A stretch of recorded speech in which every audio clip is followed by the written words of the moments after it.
Okay, good evening, everyone, and welcome to another edition.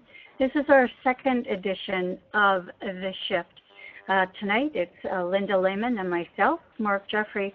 We're here tonight, and we're going to be talking smack about cancer. Now, last week, if you joined us, we talked a little bit about mindset and different things like that, but tonight I want to talk to you a little bit about what I went through in my experience. You know, I was diagnosed with stage 4 cervical cancer, and it was interesting the journey that I took.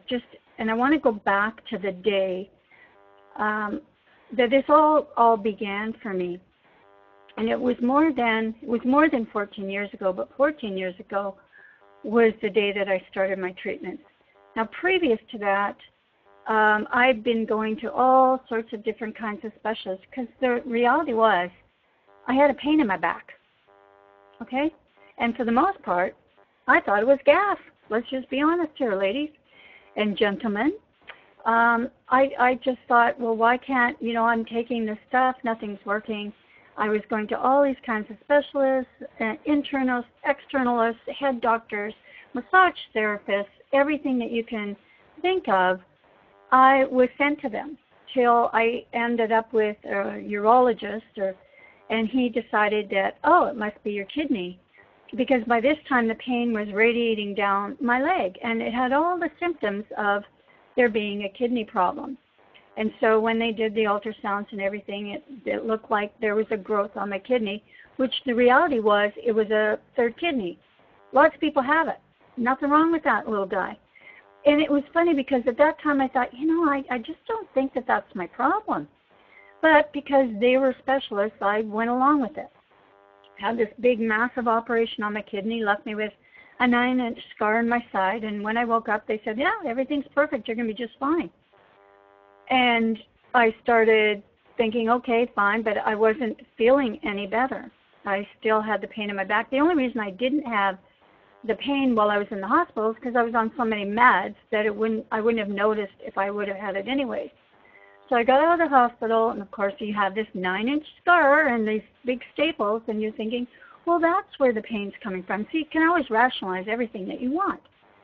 And it went on, and that kind of got worse, and they thought maybe there was something with my spine. I had spinal taps. I had, you would not believe, I'm sure I spent $2 or $3 million just in tests that never went anywhere. And see, the last thing that anybody was even thinking about was cervical cancer. Because see, I'm the good girl. I went to all of my appointments. I had my pap smears. They all came out clean. There was nothing, no spotting, no bleeding, nothing. Until right after I had my kidney surgery, then my body, I think at that point, started to break down a little bit and say, okay, I've been holding you up here, but I can't do this anymore. And so I started hemorrhaging. So I'll take you past that ugly, gory part of that all happening. And I'm going to take you to the day that I was finally diagnosed and sat down and told, we're sorry. We made a lot of mistakes, a lot of different doctors, a lot of things, a lot of time, all of this stuff. We're sorry. We missed this. It happened. Your cancer is the kind of cancer that grows internally. We had no way of knowing that. It wouldn't have shown up on any pap smear. And so this is it. Maybe we can keep you comfortable. We'll give you some really good drugs. And I just sat there going, no. You know what? No. So I walked out, and I was sitting on the front of the cross cancer steps, just in this building that I'm broadcasting from tonight. I was sitting on the front steps, and I'm sitting there going, okay, what just happened here? I mean, how does something like this happen? And what am I going to do? And I'm going to tell you, in that moment, I wasn't even scared yet, because I was still not believing that something in this day and age happened. I started thinking back to all the specialists I'd gone to, and how they were supposed to be the best, and how none of them, not even my gynecologist, even came up with this. I was thinking it had to be wrong. There's no way, there's no way that this could be happening. They have to be wrong. I went home that night and got on the internet and started looking at things because, the reality was I didn't really know what I had. I had, what is that? What does it look like? What are these people talking about? And I started researching it, and then I started getting really sick to my stomach. And the reality, sitting alone, it was about, around 11 o'clock midnight, in my office, in front of my computer, looking at images of cancer tumors. And I'm thinking to myself, man, those things are ugly. That's the ugliest thing that I've ever seen in my life. That just grosses me out. This is what was going in my head. And then I started going, okay, well, what does stage 4 mean? Like, what's this staging process? How do they figure that out? So I started researching it a little bit more. And then that's when I started to shake. And that's when I started thinking, whoa, Marq, you know what? You might not get out of this one. You've been through a lot in your life. And those who know my story know that it wasn't a pretty life that I've lived.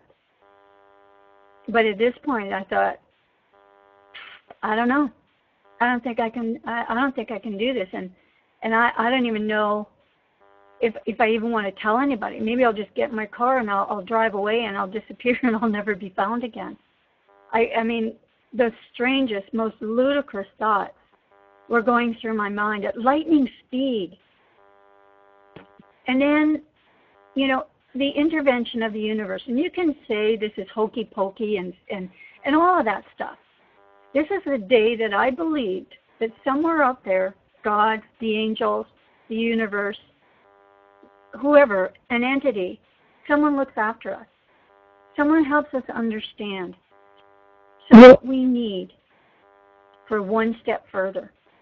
And somewhere on my screen came up a study from the University of Philadelphia, increasing the chances of stage 4 cervical cancer by at least 20%. I'll take that bet. How do I get that? I mean, that slim, tiny, little piece of hope at 12 midnight on that Thursday. And I was sitting there going, I have something. I got a 20% better chance than I had 5 minutes ago. I'm going to take that. I'm going to find out about this. And I read everything about it, and I quickly, first thing in the morning, phoned across cancer, got on hold of my doctor and said, I just read this. I want to be a part of this. Even if I die, I want to be a part of this. Because if it gets me just one step further, imagine somebody else sitting on the steps of the Cross Cancer Clinic when they've just heard this news. Maybe they'll have more hope. Maybe they won't go home and slit their wrists or give up. Each one of us, we have the opportunity, and no matter what we're doing in our lives, where we are in our lives, however it is in our lives, to help someone else get one step further. And in the process, we help ourselves. So I decided that night, I was going to talk smack to cancer. I was mad now. Something internally changed inside me. I had a fire. I had a mission. You see, all of you out there tonight that are sitting there, and I know many of you, like me right now, you have tears in your eyes because you know those feelings. How do I do this? Where do I go from here?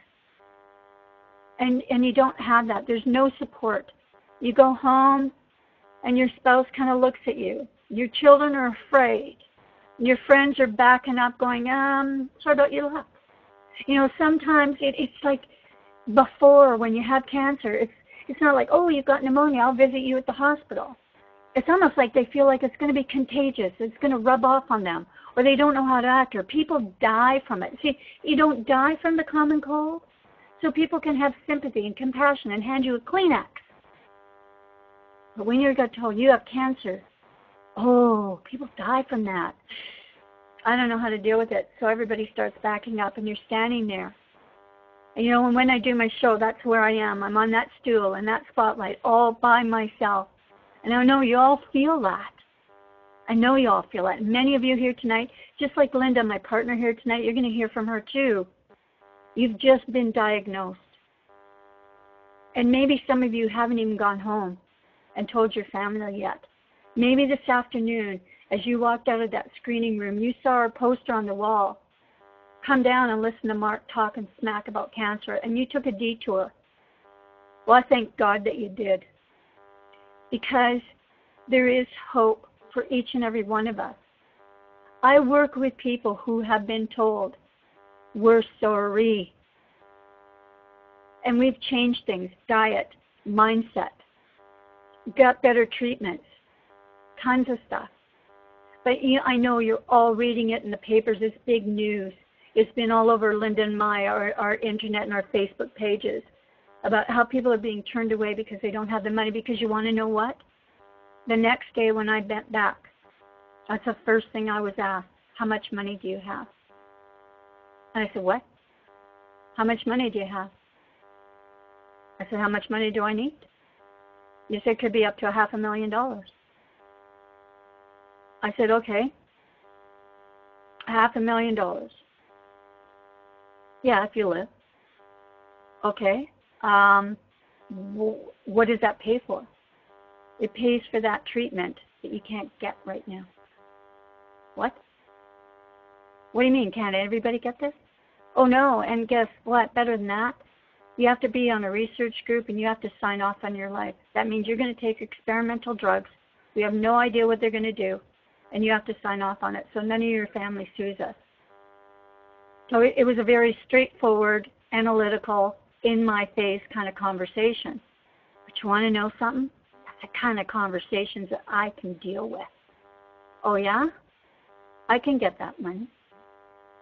I can do that. I know many of you sitting here tonight can't. But here was my reasoning.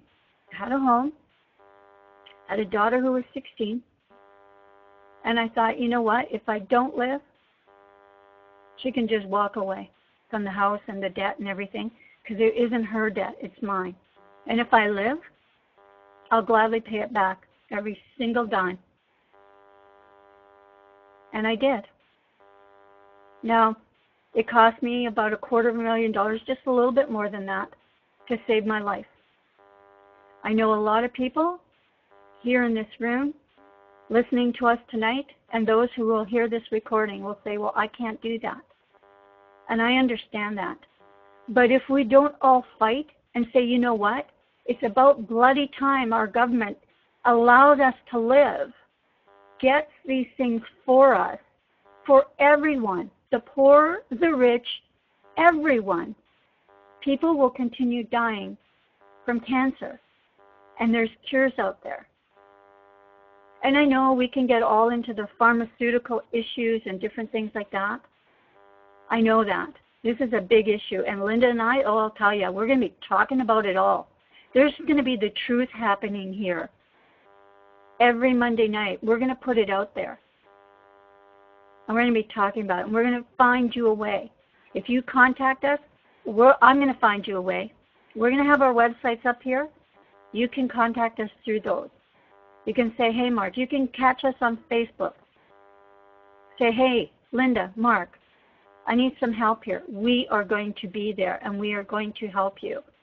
You know, I put on my cape 14 years ago, and I've been a slayer since then.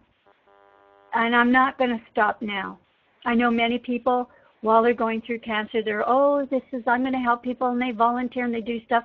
But as soon as they're cured, oh, well, you know, if it doesn't affect their life, it just really doesn't matter.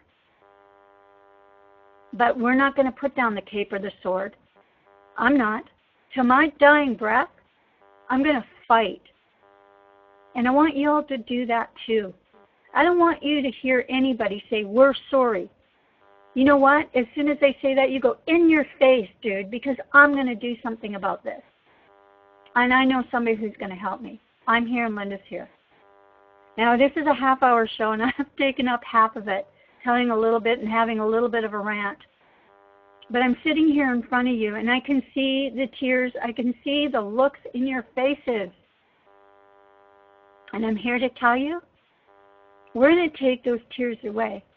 We're going to set your mind in a place where you can deal with this. And if your husband or wife, brother or sister or friend can't deal with it, that's okay, because you know what? Linda and I can.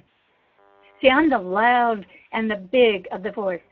And Linda's the calm and the quiet and the soothing. We are a team to be reckoned with, and we're here for you. And I want you to hear from Linda, because Linda was diagnosed with breast cancer. She has the most positive mind that I have ever met going through this. It's almost like, you know, when you meet someone who is an excellent singer, you know, you think, oh, that looks so easy, but you never know the training and what went into that. She's highly trained in what she does, and that's why she's an excellent yin to my yang. She's the person that if I were facing anything, I want to take her hand and say, you know what? Help me breathe. So please welcome Linda Layman. Wow, thank you, Marq. I have goosebumps, and you may have to take my hand here for a second. That was incredibly powerful, and I thank you so much for sharing the beginning of your path, and your path as a cancer slayer. Yes, I have had a lot of training, and I am so incredibly grateful for that training. And I believe that I went through all of that so that I could be here with you and everyone listening online and everyone there live with you to help through the process. You know, so many people go through their lives wondering, what am I here to do? What am I supposed to do? And a lot of times they don't listen for the answer. Well, I'm really, really glad that I listened for that answer, and people think that I've totally lost my mind when I tell them that I'm grateful that I received this diagnosis, because that was actually an answer to a question that I had. Was how do I take my training? How do I take this passion I have to touch millions of lives? How do I take it out there and help people succeed, whatever that success might be, whether it's overcoming a major health issue or financial issues or relationship issues? How do I take that out there? And I got the answer loud and clear.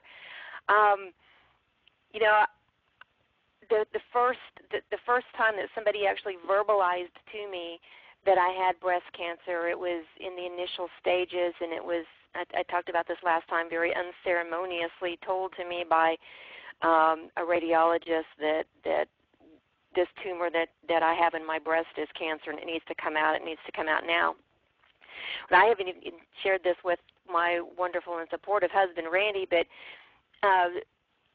I was very calm through the whole process. I was actually calming down the mammography tech, and I was calming down the ultrasound tech because they were concerned at that point. I was telling them, you know what, it's going to be okay, and I truly felt that. But I got in my car to come home, and it was probably almost 10 miles out of my way when I realized I'd turned the wrong direction. And I traveled that road many, many, many times. And so I realized that, you know, I was processing. I was thinking this through. But I turned myself around, and then I got home and had a discussion with my husband. And you're right. I was calming him down, and through my tone, he knew it was going to be okay. And when we had finally decided it was time to tell our two daughters, you know, we called them over for food. You know, it always works. We feed them, and then we tell them something. And so we broke the news to them, and again, I was the calming force. I was the one consoling them, and they were fine with it. something that you touched on, Marq, was very important, and it's, I've not always been this way in life. I mean, when my dad was diagnosed with prostate cancer and he was going through treatments, I was not calm and collected about it. I had a lot that I needed to sort out. I had a lot of internal thinking and thinking to do and internal realizations about what was going on. And it even affected my children. One of my daughters, I guess in her mind, and she wasn't very old, but in her mind, she heard the word cancer, and I'm sure she saw all of the reactions of all of us around, and she decided that was something that she didn't want to have. And so this poor child, I noticed one day that her hands, her knuckles were raw. And what she was doing, it was, she felt like she needed to wash her hands all of the time because she was afraid that she was going to catch this cancer and she was going to die. And so, I mean, she went so far as she was opening doors with her elbows so that she didn't touch the doorknobs. And I realized then that we need to have a long, hard talk about cancer and what it really was, and that it wasn't contagious. And thank goodness she left that phase and she realized that it wasn't contagious. But I happen to know that these same thoughts were going through her mind, now as a young adult. That, oh no, my mom has it. My grandma had breast cancer, and so, they were fearful. She looked at me that day, and she says, well, I just want to chop both of my boobs off because I don't want to get this. That happens. That's how people feel. Yeah, it is how people feel. And thank goodness, I mean, we do have some wonderful technology, and I was able to put my daughter's minds at ease because I took extra steps. I, like you, I offered myself up for clinical trials, and through that, I was able to have some additional testing. And this kind of irks me a little bit, but because I said yes, then I was able to have some additional testing that told them more about me and my body, and it told them more about actually my cancer, the cancer cells and how they respond. One major thing we found out through this additional testing was that my breast cancer was not genetic. It's environmental. It was not caused by something passed down to me from my mom and her mom and her mom and her mom. It's me. It's within me. So therefore, it's not genetic to my children. I was very grateful for that. And then another test, again, because I agreed to go through a clinical trial, they did an additional test on the cancer cells, and it was discovered, in my case, they were able to pin down treatment, and that treatment did not include chemotherapy. It included a different course of drugs. But touching on the financial aspect a little bit, I'm grateful. I'm here in the United States, and I'm very grateful that I do have health insurance. But I'm having to maneuver my way through it, and this, again, is where definitely we can help, because I am having my treatment at a hospital system outside of my local network. And what that means is I have to get approval for every little thing I have done at this other hospital. And so sometimes it takes sometimes some maneuvering and some convincing by the physician to the insurance company to say, yes, we'll pay for that. And just a little example, one of the treatments that I'm having is an implant. And I have to have this every 12 weeks. And when the doctor decided that was the route to go, he was going to start it right away. Of course, my insurance says, no, we have to review this. It has to go to a board, so it's going to be a while. So we decided, well, write me a prescription, and I'll have it done at my hometown hospital. And so I did that. My hospital didn't understand the treatment, and so they said, we can't do that in our outpatient, but what you can do is get this prescription filled and then take it to your primary care doctor and have it done there. So I said, okay. So I contacted the pharmacy insurance wouldn't approve me purchasing the drug through my pharmacy, but they would gladly sell it to me for $39,000. Well, you know what? And that's exactly right. There's a lot of things like that. And I know in Canada we have, and especially where I live in Alberta, we don't pay for health care. We have great health care here. But the fact of the matter is there are some treatments out there, even for MS and other diseases, where other countries are further ahead, and other places have different treatments that aren't, like in my world in Canada, for the most part, it's like they're very innovative. I mean, some of the cancer treatments come right from here, the Cross Cancer in the University of Alberta. So we have excellent people here. But the problem is, you're right, Linda, is when it's something that is from a pharmaceutical side of it and not approved by our insurance plans and different things like that, the waiting periods, like I couldn't wait, right? I didn't have the luxury of time. So I didn't care one way or the other if my insurance would ever approve of anything. I just needed to have it. So I was fortunate enough to be able to go out and get it. But you, like I want to be able to have this for everybody. Exactly. There's no reason why, in my opinion, that our treatment is determined a lot not by what's going to most effectively save our lives, but how much money we have or what our insurance is going to cover or say it's okay to do. Exactly. But I'll keep my calm and collected hat on, and we won't have that. We won't go that far today. Yeah.